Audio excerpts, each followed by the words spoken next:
Good day, student. I'm happy to be with you again this very beautiful day. My name is Edu Triumph, your contact tutor for computer studies. I welcome you to the Institute for Open Learning, the best institute on earth where you talk about distance education. At IOL, we teach, others follow. We are the best when you talk about distance education. So it's good to be with you this morning. As I said, my name is Triumph. I'm the contact tutor for computer studies. What are we expected to look at this morning?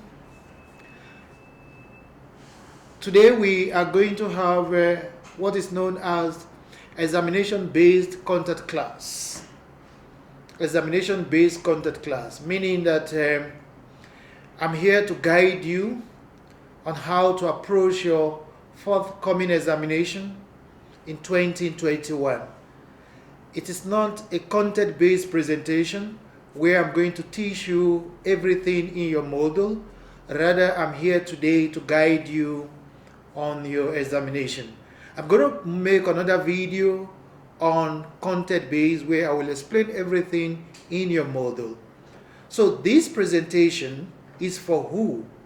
This presentation is for students taking diploma in secondary education, students taking diploma in secondary education, computer studies 1. This is not computer literacy, this is computer studies 1. This presentation is for April, August, and November 2021 examination. So, whether you are going to write the April examination, or you are going to write the August or the November examination, this presentation will guide you. Alright? So sit down and relax while I remain your pilot in the class today. Are you ready for your examination? You say, yeah, a bit, Mr. Edu. I'm a bit nervous. I'm not kind of sure of what is going to come out. I'm not very sure. Maybe I will pass. It is natural to be anxious. Nothing wrong with that. The hormones automatically will intrigue it once you're approaching an examination. But good enough. Relax. Don't worry. Edo is here to guide you. IOL have appointed me to be your guide for this examination. So I will guide you, relax. And you know one thing, this is my area of specialization.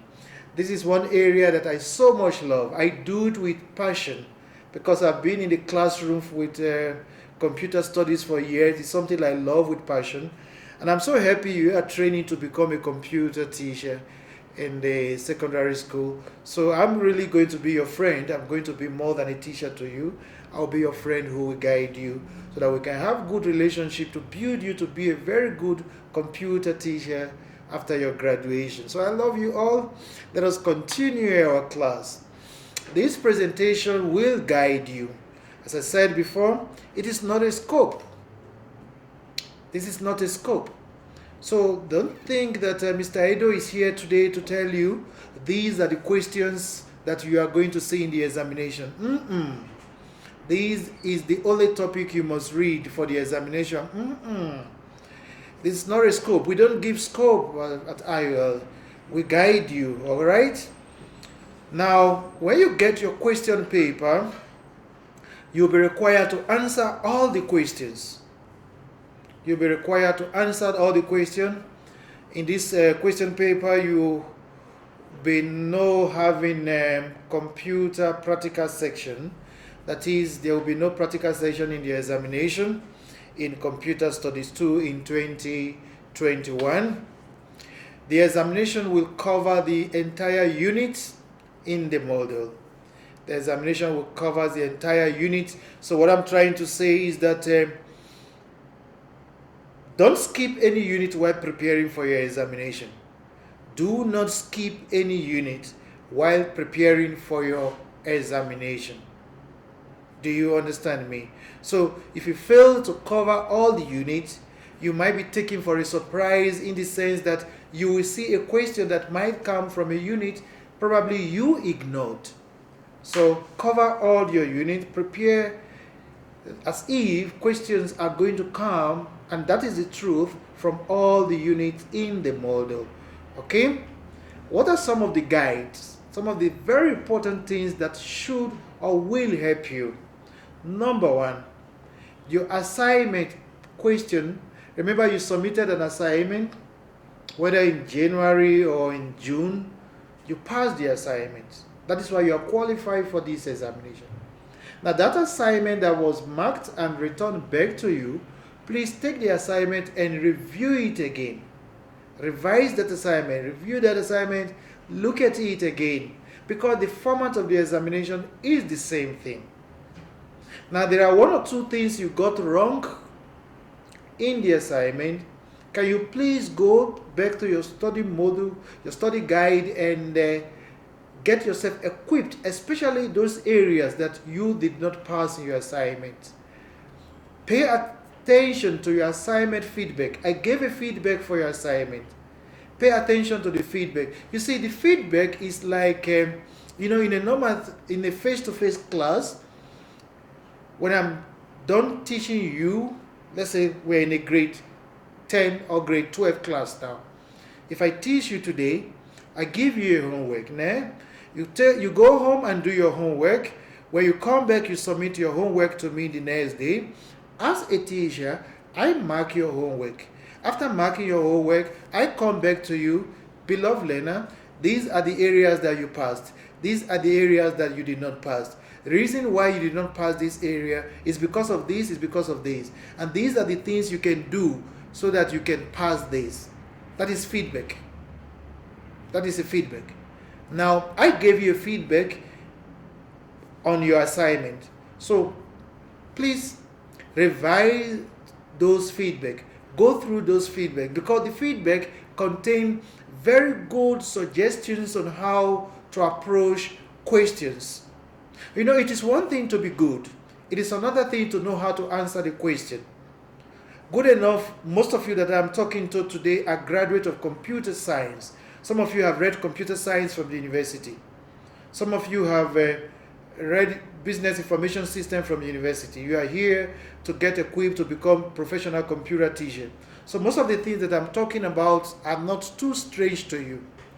But it is one thing to be a graduate of computer science. It is another thing to know how to teach computer science or computer studies. So don't take it for granted. Don't take it for granted, okay? What else should you do that will help you in your examination? Number two, you see, go into the student portal of IOL, the website of IOL. You will see the student portal.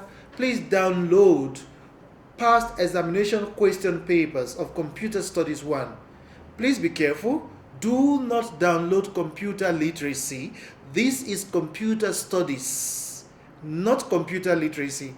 So download past examination question papers for computer studies.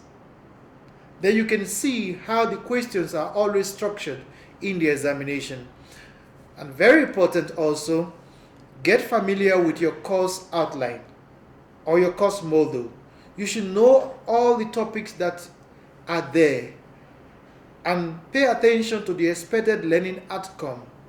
These are very good areas that will help you to pass your examination, and beyond the examination, to equip you better to become a very good computer studies teacher. Don't fail to ask me for help when you are stuck or when you need help. Don't fail to ask me for help.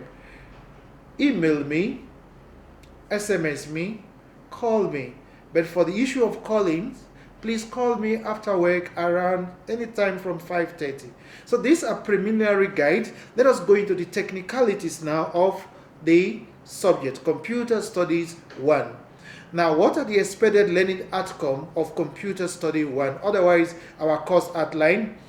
It is already in your study guide. You will see what is on the screen in your study guide. So I'm not going to read through all these for you in this presentation. I'm not here to read what is already in your study guide for you.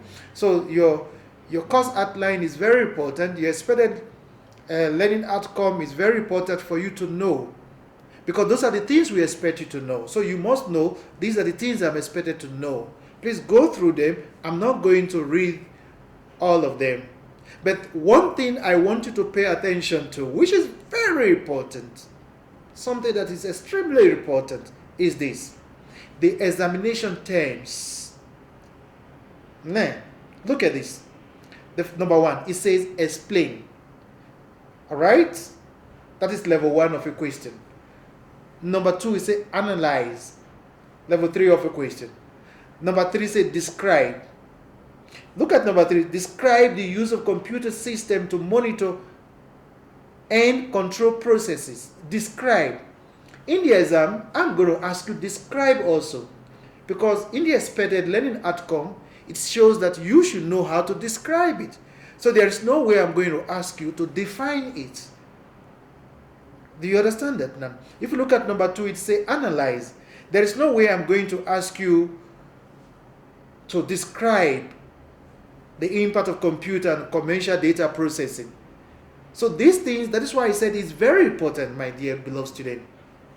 Explain, analyze, describe, clarify, discuss, appraise, execute.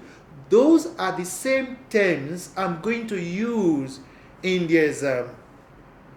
Can you see and believe that your question paper is already with you? Because my question will come from these. All right? Okay. Let us go into more details discussion. I have done something here, and what I have done is that I randomly pick some topics to discuss with you here and to guide you on how to answer questions on them. It does not mean that these topics that I am going to discuss today are the topics that you will be examined on. It does not mean in any way that these topics supersede other topics. It does not mean that these topics that I'm going to discuss today makes other topics less important. No, they are just randomly selected as sample topics. So do not prepare for your examination using only these discussed topics in this presentation. Let us look at the first one that I have selected randomly. Robots. What is a robot? It's quite interesting that I've been in the profession for quite so many years now. I've once asked a student, I don't want to mention the name of the institution, but it's not IUL. It's not Institute for Open Learning. It's not IUL. It's one of the institutions. Whereas an undergraduate, what a robot is, he told me those are the traffic lights, That is not the robot we're talking about here. Just look at the picture that I have here. Can you see the picture on the screen behind the text? Can you have an idea of what robot is? I'm sure you must have seen what I'm about to talk about. So a robot is a machine designed to execute one or more tasks automatically with speed and precision.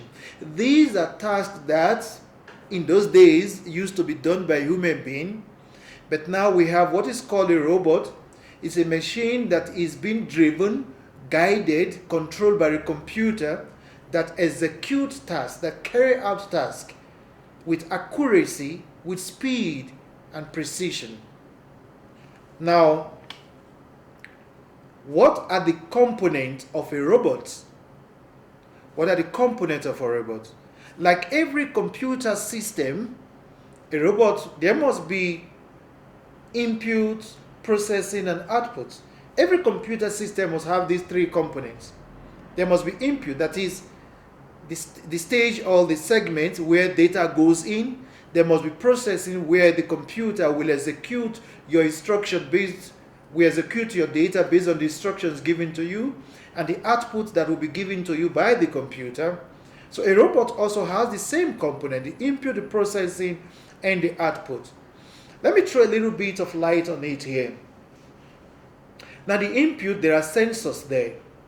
The sensors are the ones that will automatically capture the data and send them to the computer where the processing will take place. Then the output, where the actual work will be carried out. I will talk more about these when I get to control and monitoring system. Under control and monitoring system, I will put more light on all details about sensors, actuators when I get to that topic. Let me not go much into it for now, but take note that the main component here are input, processing, and output.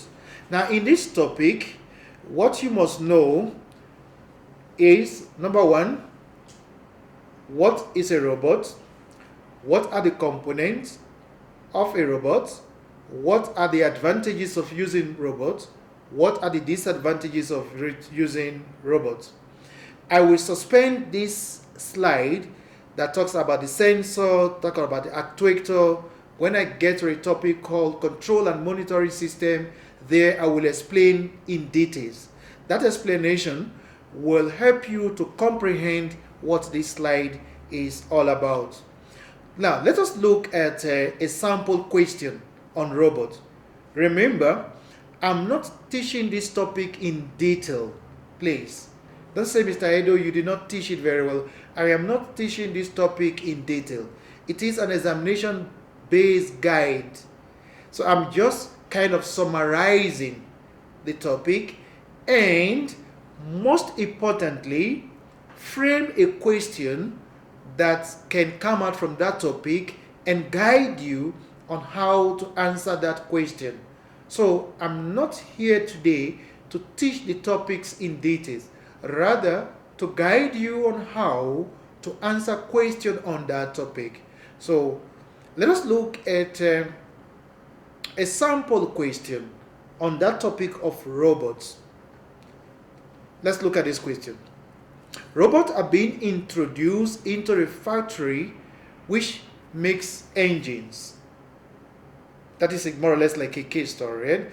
Robots are being introduced into a factory which makes engines. Question A.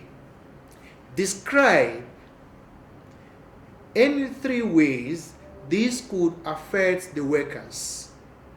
That is, how will the use of robots affect the workers in that factory?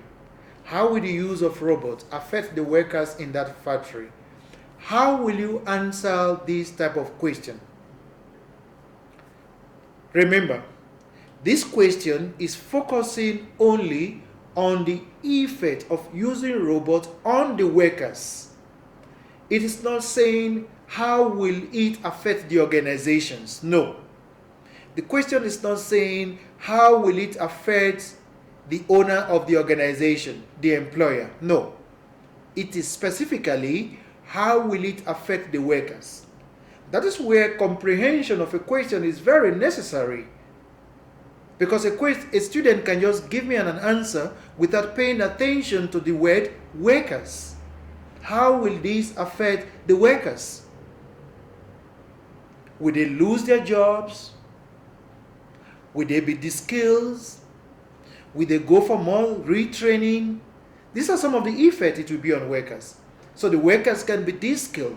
The workers can go for retraining. The workers can lose their job. So when we say, how will this affect the workers? It can be both positive effect and negative effects.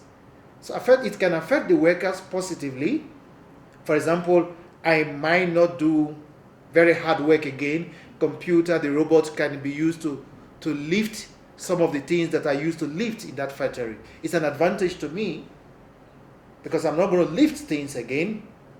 But what if the robot is now going to do everything I'm going to do? I can lose my job. That is a disadvantage to me. Do you understand what I'm saying? So the effect can be either advantage or a disadvantage. But the question says describe. The question did not say mention. So you have to describe it. Don't mention it. If you mention it and leave it like that, or you list it and leave it like that, out of 3 marks, you get 1. But for you to get your 3 marks, describe it. I know what it means to describe. Let's look at another sample question. One of the many advantages to management is the reduction in overall cost. Give 2 reasons why using robot could reduce cost. This is on the owner of the factory now. Or let me just say the management, not necessarily the owner, the management. They've given you a statement here that one of the advantages to management is the reduction of overall cost. Why? Tell us now. Why will the use of robots reduce cost? This question is not asking you to discuss all the advantages of robots to management. It's not asking you to discuss all the advantages of using robots to management. No. Specifically on reduction of cost. On the reduction of cost. The examiner wants you to prove beyond reasonable doubt that yes, the use of robots can reduce cost. It's a specific question. Can you see why it is very easy to fail and to pass? So you might be a graduate in computer science, but do you understand the question and answer the question the way the question is being structured? These are very good things that you must pay attention to. All right, let us leave robot. Now let's go into another very common question in your study model. That is the GPS. The GPS. A question on GPS, the Global Positioning System, is this. Describe how the GPS calculates the exact location of a car. It's also described. Describe how the GPS calculates the exact location of a car. So when you describe here, your description must be systematic. Your description must be, let me use another word apart from the word systematic. Your description must be in a way that the process is like a process. Okay? You don't put the last point in the front, the first one. You don't put the first thing at last. It must be ordered. That is the best word. It must be ordered. It must be ordered. You don't tell me number 10 before you tell me number 1. That's what I mean. It must be systematic, or it must be ordered. For example, describe how the GPS calculates the exact location of a car. In your description, you will tell us that in our space, there are satellites. At every time a human being is somewhere with a GPS device or a car that has a GPS device, at least there are about 4 satellites orbiting that area. So the satellite in outer space will transmit signal to the Earth. Then what happens after that? Can you see the orderliness now? After it's been transmitted, after the signal is being transmitted by the satellite to the Earth, what happens after that? A computer GPS in the car receives and interprets these signals. The satellite relies on very accurate timing. So you can see that if you look at what I have on the screen, the description is ordered from the time the satellite transmits the data to the Earth down to when the car will be able to use this information, you don't just describe it anyhow. Please put it in an orderly way. This one is quite very easy also. Advantages of using online banking. That is something that most of us know. But please pay attention if it says describe, discuss, and so on. Advantages of online banking. All right. Now let's look at something else. Data collection method or data finding method. We have quite a lot of them. We have interview, we have questionnaire, we have observation, we have case study, documentation, and records. It goes beyond listing them. Do you know the advantage of each of these methods? If you talk about interview, what are the advantages of using interview? What are the disadvantages of using interview? Okay, what about observation? Its advantages and disadvantages. You should be able to discuss or describe them. Let me spend a little bit of time here. Logic gates. Let's look at logic gate. This is another challenging area to students at times. But I'm happy, as I said, that most of you you've done computer either in high school or in your university education. Now, what are the things that you must pay attention to when it comes to the logic gate? Number one, you must know each of the gates. You must know the gates. You should also know the truth table. You must know the gate, also the truth table. I will not be able to draw everything here, but I have some already on the presentation slide. Look at the AND gates. Will you be able to draw the AND gate? Look at the OR gates. Now let's pay a little bit of attention to the AND gate.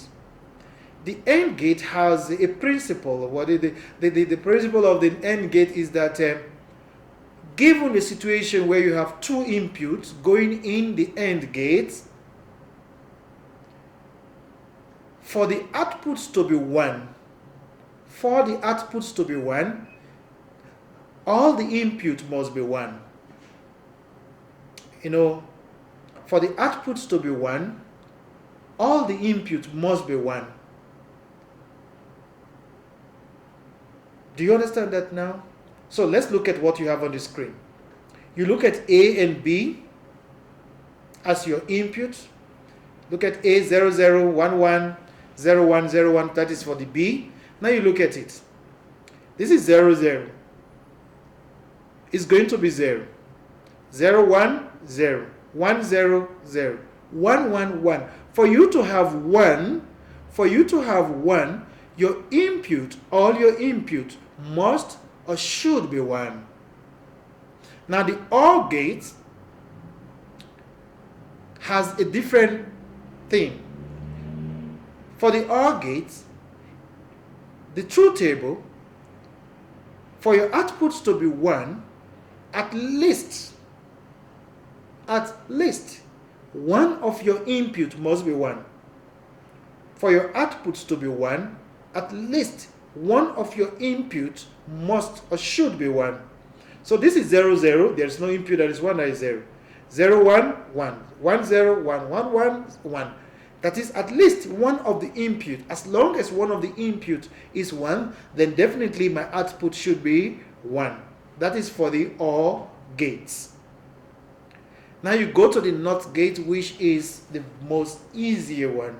NOT gate is the very easy one. It just negates the inputs.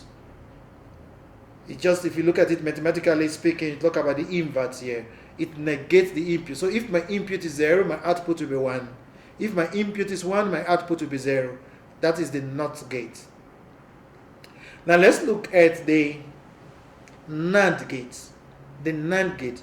The NAND gate and the AND gate, they are similar but with a little difference.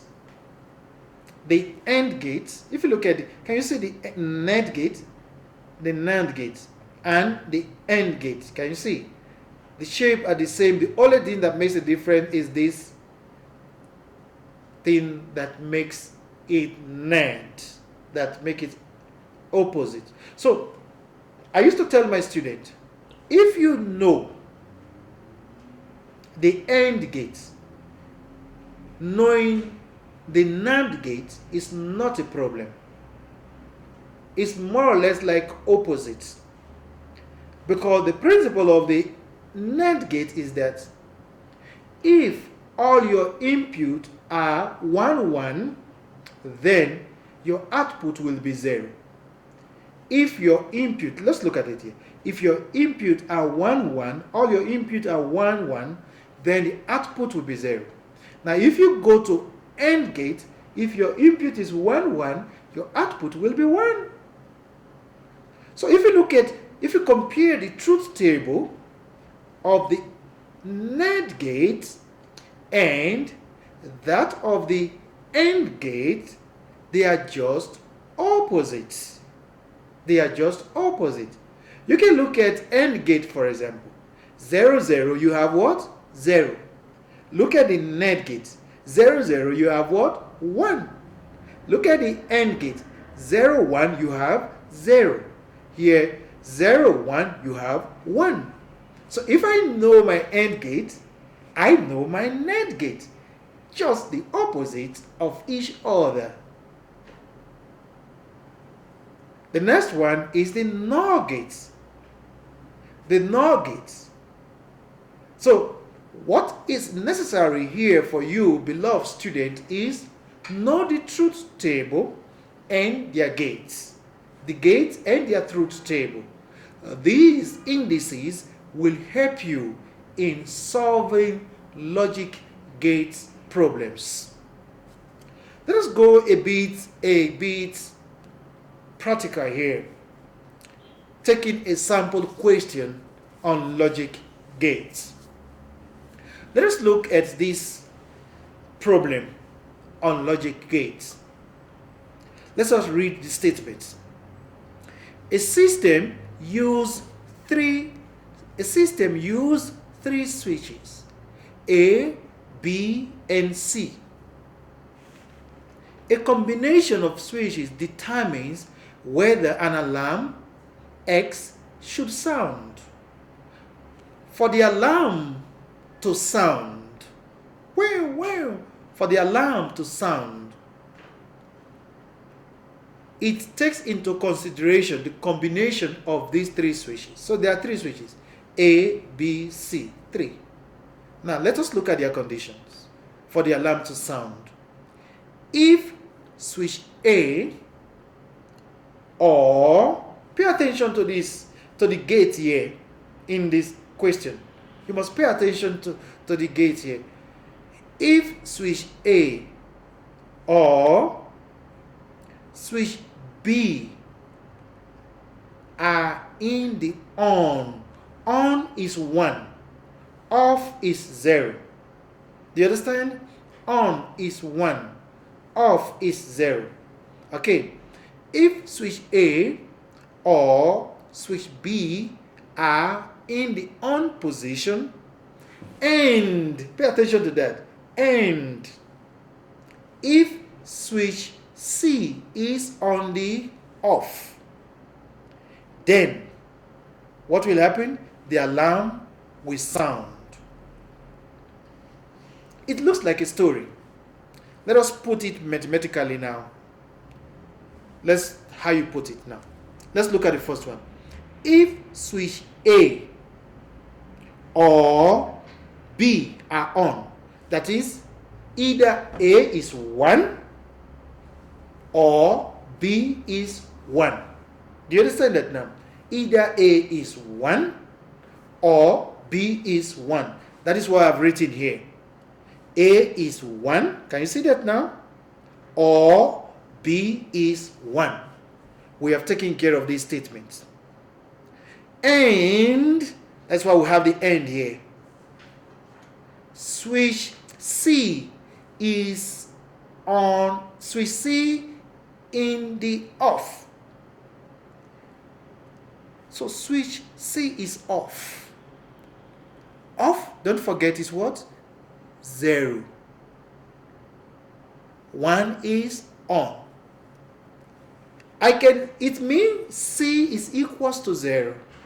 But for it to make sense for me, for it to be reasonable for me, and to make the drawing of my logic gate easy, I can just interpret it to be C is not 1. Because C is 0. C is off.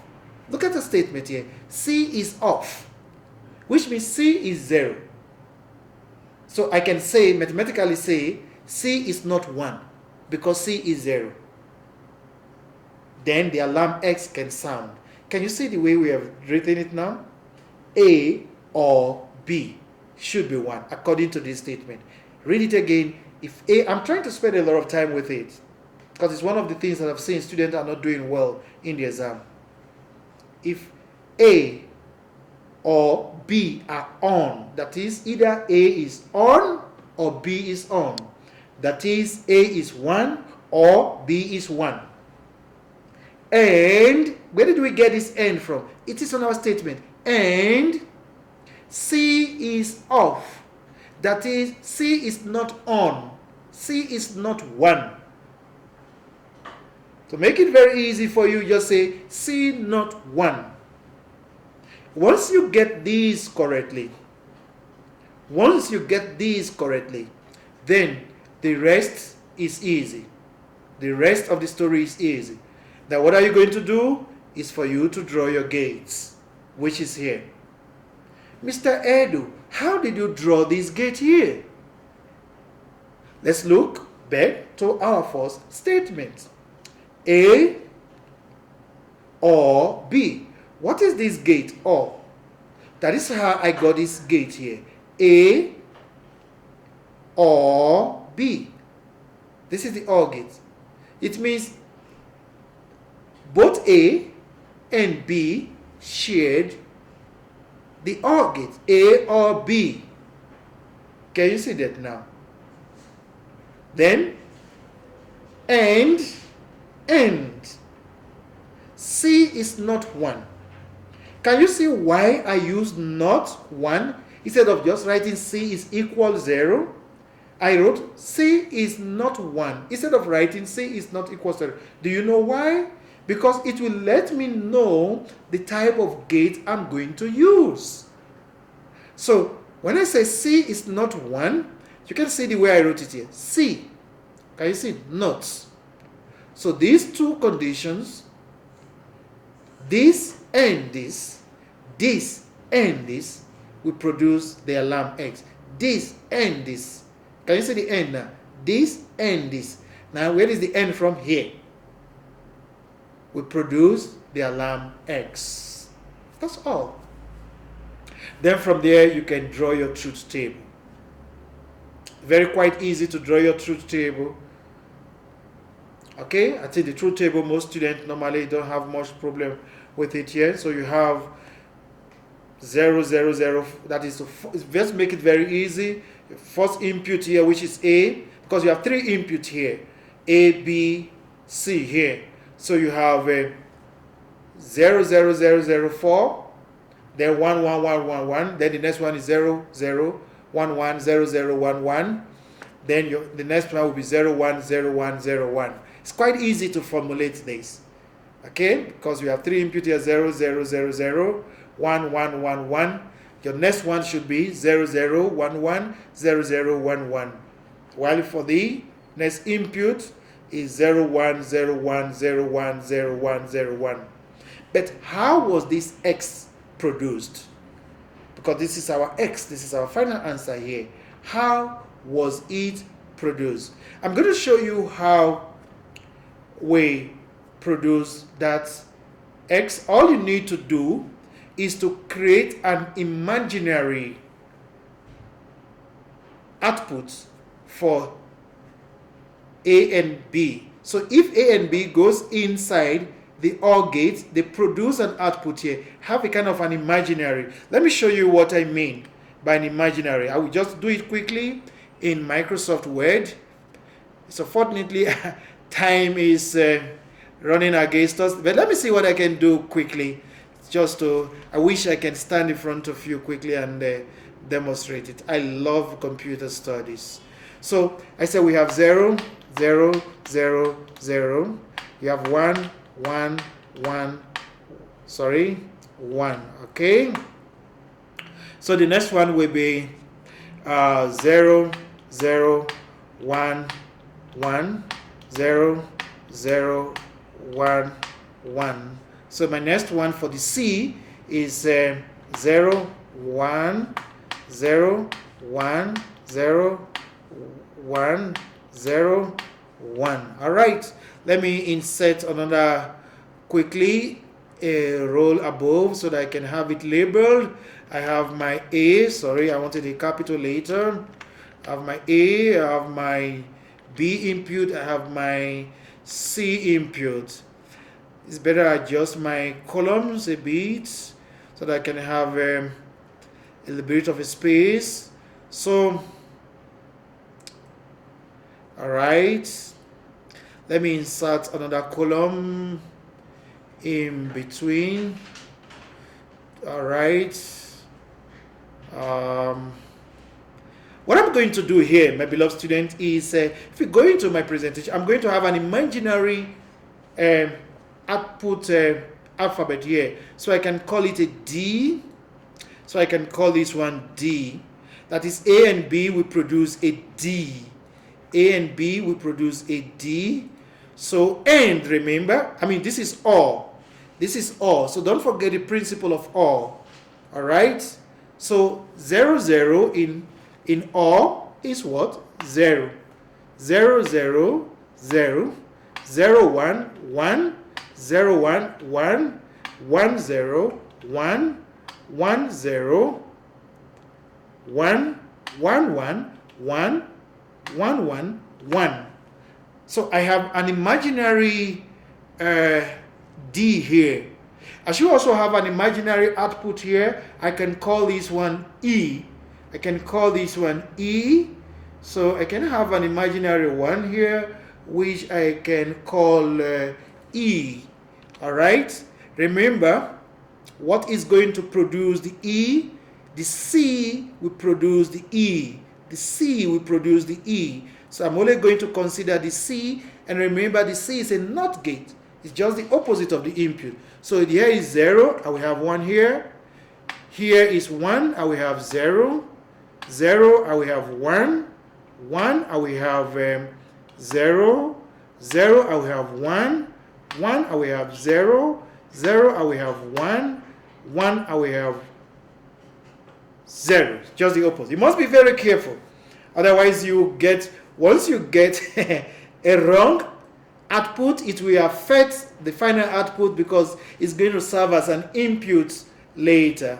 Now let's go into our final now, which is the X here. I'm going to consider my D and E to produce my X. Now if you look at my X, is AND. My X is AND. So 0, 1 is 0 because, yeah, consider an AND. 0, 0 is 0. 1, 1 is 1. 1, 0 is 0. 1, 1 is 1. 1, 0 is 0. 1, 0, 0. I've made a mistake somewhere. That's why I told you you must be very careful in your output, in checking your output here. So you're going to have 0, 0, 0, 1 is 0, 0, 0, 0, 1, 1 is 1, 0, 0 is 0, 1, 1 is 1, 1, 0 is 0, 1, 1 is 1, 1, 0 is 0, 1, 0 is 0. Okay, there is something here in the, here should be 1 because the input was 0, so here it should be 1 considering the NOT gate. Okay, so you have 1, 1, 1, 1, 0 is 0. Correct. So if you look at my output here and the output here, they are the same. 0, 0, 1, 0, 1, 0, COS21. You can see how we arrive there at the output. It's quite easy if you practice it so many times. But be very careful, my beloved student. If you miss any of these outputs, these will be wrong. So you have to try it 1 or 2 times to see that you are correct. Unfortunately, time is already against us in this presentation. Please, beloved student, there are so many other things that you have in the study guide. Please go through them, talking about your algorithm, your network topology, your type of network topology, and the rest, control and monitoring systems. All these things, nothing should be looked down. Please practice all of them and get prepared for your examination. Should you have more problems, please free to contact me so that I will help you. I wish I spent more time with you, but unfortunately our time is up. I couldn't cover everything that I've prepared to present to you. But nonetheless, this is a distance education. You still have me 24 hours all the time to speak to me. I remain yours and your good friend and tutor, Mr. Edu Triumph. Thank you.